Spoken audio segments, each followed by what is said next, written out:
هل يمكن أن تنتهي مسيرة أحد أعظم لاعبي كرة القدم في التاريخ ببطاقة حمراء؟ هذا بالضبط ما حدث مع زين الدين زيدان في نهائي كأس العالم 2006. في 9 يوليو عام 2006 التقت فرنسا وإيطاليا في نهائي كأس العالم على الملعب الأولمبي في برلين.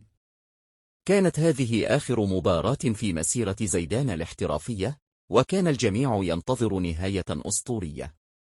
بدأت المباراة بقوة، وفي الدقيقة 7 حصلت فرنسا على ركلة جزاء.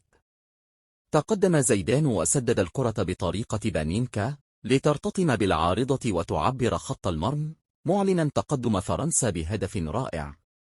لكن فرحة الفرنسيين لم تدم طويلا، ففي الدقيقة 19 سجل المدافع الإيطالي ماركو ماتيراتزي هدف التعادل بضربة رأس بعد ركلة ركنية.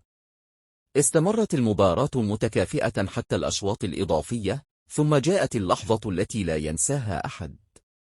بعد تبادل كلمات بين زيدان وماتيراتزي، استدار زيدان فجأة ووجه ضربة برأسه إلى صدر المدافع الإيطالي ليسقط على أرض الملعب.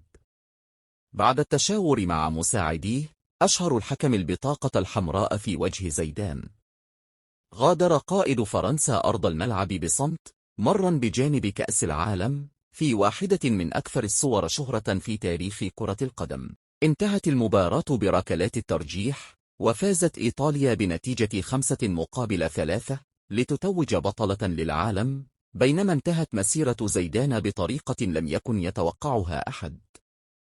ورغم تلك النهاية، يبقى زين الدين زيدان واحدا من أعظم اللاعبين الذين مروا على تاريخ كرة القدم.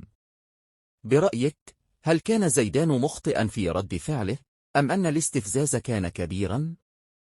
اكتب رأيك في التعليقات، ولا تنسى الاشتراك في القناة للمزيد من القصص الكروية.